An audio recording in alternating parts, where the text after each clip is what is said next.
네, 안녕하세요. 대기업의 이경민입니다. 오늘은 KTNG를 살펴볼 텐데요. KTNG가 빠르게 주가가 오르고 있습니다. 뭔가 다 아시는 분들은 아시겠지만 매출의 성장세랑 상승 기대감 그리고 여러 가지 요인들이 여러 가지 박자들이 맞물려 가면서 주가에 그대로 반영이 되면서 주가가 상승하고 있는 모습인데요. 그 이유와 요인을 하나씩 하나씩 정리해 보도록 하겠습니다. KTNG의 주가 차트를 보시게 되면 최근 7월 중순부터 가파르게 오르고 있는 걸 볼 수 있는데요. 이 기사를 틀을 가지고 나머지를 정리를 하면서 설명을 해드리면서 진행을 할게요. 일단 핵심은 이겁니다.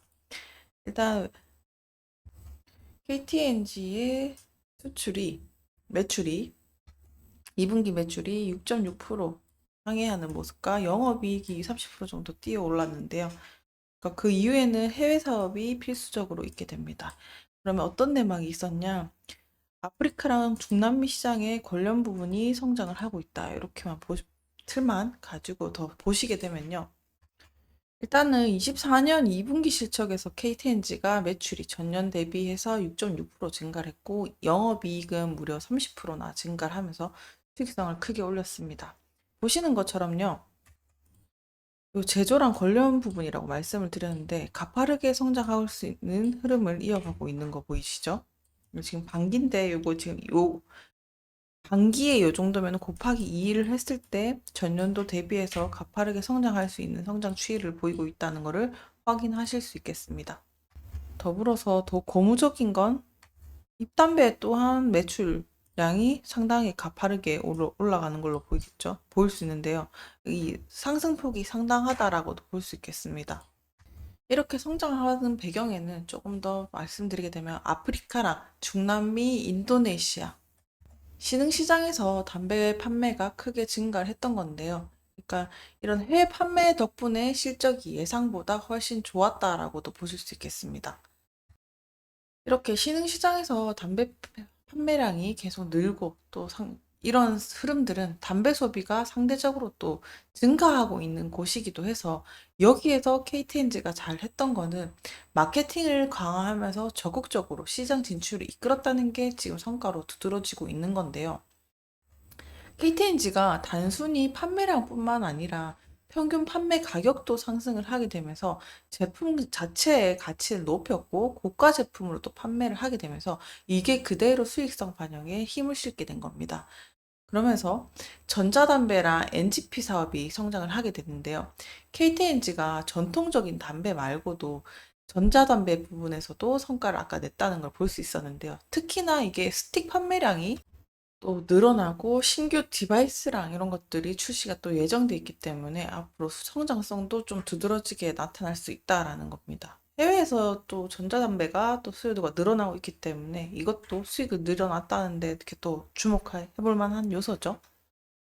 그리고 더불어서 이렇게 KTNG가 성과를 낼 수 있었던 데는 신흥시장에 공략을 했던 게 주요 알짜였던 것 같아요. 그러니까 담배 시장이 성장 중인 신흥국, 인도네시아나 아프리카, 중남미 이렇게 꼽을 수 있을 것 같은데요. 그러니까 이런 지역들은요, 상대적으로 담배 규제가 좀 덜 엄격한 성향이 있고, 그리고 흡연율 같은 경우도 아직 높고, 그리고 증가하는 추세에 있다고도 볼 수 있겠습니다. 그런 소구점과 그런 타이밍에 KTNG가 시장 수요를 잘 포착해서 제품을 적극적으로 공급했다는 것도 한몫을 했던 것 같습니다. 그래서 이 회사들이 덜 주목했던 지역에서 KTNG가 발빠르게 진출을 하게 되면서 시장 선점을 하는 효과를 톡톡히 봤다라고도 볼 수 있겠습니다. 더불어서 이렇게 해외에서도 현지 선호에 맞춰가지고 제품을 또 공급을 하기도 하고, 그리고 가격 경쟁력 덕분에 인도네시아랑 아프리카, 중남미 같은 곳에서 판매가 증가했다는 거, 이런 것도 보실 수 있겠습니다. 현지화 전략을 또 잘 취하기도 했고, 또 저가형 제품이 또 인기를 끌었던 것도 KTNG가 적절한 대응을 했던 게 또 성과로 이어지기도 했죠. 따라서 KTNG가 이제 전통적인 이런 담배 말고도 전자담배 부분에서도 좋은 성과를 거두고 있다는 것을 실질적으로 반영을 했고 확인을 했고 그러면서 전자담배가 인기를 끌고 있는 국가에서는 신규 디바이스 출시 이런 것들로 통해서 입지를 강화하고 다지고 있다라고도 볼 수 있겠습니다. 전자담배 수요가 있는 국가들에서는 신규 제품 출시에 대한 기대가 또 크고 하기 때문에 그런 영향에 있어서도 시장 전망이 좀 크지 않을까라고도 보고 있고요. 그 수요에 대한 시장 반응, 보답이 또 해외 공장 확대로까지 이어지고 있습니다. KTNG가 해외 공장까지 확대를 하게 되면서 인도네시아 그리고 카자흐스탄에 신공장을 설립을 하게 될 텐데요. 보시는 것처럼요. 이 관련의 판매 수량이 21년에는 388억 개에 비해서 그 다음 해는 400개, 400억 개, 500억 개. 앞자리 수를 계속 갈아치워 나가면서 개수를 증가하고 판매하고 있다라는 걸 볼 수 있겠습니다. 특히나 인도네시아에서는 판매량이 120억 개 비에 달했으니까 이 성장세는 가파르게 커지고 있다. 심지어 2배로 커지고 있는 상황을 또 보실 수 있겠습니다. 그에 따라 인도네시아의 상황을 조금 더 살펴봐도 19만 평에 이르는 제곱미터에 이르는 신공장을 지으니까 이게 26년부터 가동 예정이니까 얼마 남지 않았네요. 한 2년 정도 남짓하는 그 규모가 될 텐데 이게 요 공장이 완공이 되면은 연간 210억 개 비회가 추가 생산이 되게 됩니다. 그렇게 되면은 기장 공장까지 포함하게 되면 거의 350억 개 비에 달하는 생산 규모니까 상당히 커지고 있는 시장 규모다라는 것까지 유추할 수 있게 됩니다. 그럼 내부적으로는 어떨까요? KTNG가 자사주도 소각을 하면서 주식수를 줄여서 주식 가치를 높이고 내부적으로도 경영을 내실을 다지는데 또 집중을 하고 있는 것도 내부 외인에 대한 내실을 또 다지고 성장성을 또 발판을 마련하는데 그런 박자들이 마저 떨어지고 있는 게 아닌가라고도 볼 수 있는데요. 이런 걸 통해서 또 알 수 있는 거는 KTNG가 수익성이랑 자산 효율성이랑 자본 정책을 또 개선하는데 집중하겠다라는 의사로도 보여지고 이는 곧 자기 자본 이익률 ROE를 또 높이는 데까지 최종 목표로 두고 있는 것으로 볼 수도 있습니다.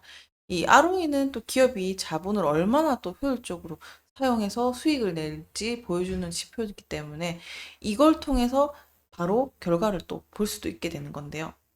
따라서 높은 ROE는 주주들에 대한 투자에 대한 보상이 크다는 의미로도 해석되기도 하고 주주들한테는 상당히 중요한 의미이기도 하죠.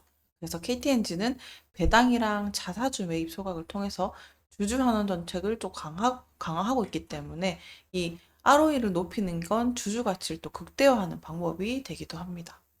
이어서 보시게 되면은 이 ROE 부분에 23년과 24년을 보게 되면은 23년에는 약간 좀 빠짐세를 보이다가 올라오는 모습을 보이고 있죠. 그러니까 23년 같은 경우는 수익성 저하랑 부채 비율 때문에 증가를 했었는데 다시 그것들을 회복을 하는 게 또 24년의 표가 또 그대로 반영이 되면서 보여주고 있다는 걸 볼 수 있어요. 그러다가 이제 가파르게 회복을 했던 거에는 해외에서 시장 호조랑 수익성 때문에 개선 덕분에 이렇게 또 그대로 반영된 거를 볼 수 있게 됐는데요. 이런 ROE의 상승은 순이익이 증가를 했고 비용이 절감이 되면서 또 KTNG가 자본을 효율적으로 활용하고 또 주주 환원을 그대로 정책해서 수치로 또 보여진다라고도 볼 수 있겠습니다. 그래서 요 ROE 두 숫자를 하나 놓고 봐도 가파르게 빠르게 회복하고 있는 모습까지 보여주면서 그만큼 또 단단한 내실을 다지고 있다라는 것도 보실 수 있겠습니다. 네, KTNG의 해외 사업 호조 부분, 그 다음에 내부적으로 경영과 외부적인 요인들을 같이 정리를 해보면서 이 성장 요인들을 분석을 해봤습니다. 오늘 전체적으로 간단하게 흐름만 잡아드렸었는데 다음에는 또 하나씩 파트를 또 나눠서 기회가 되면 정리를 해서 또 말씀드리도록 하겠습니다. 오늘도 시청해주셔서 감사합니다.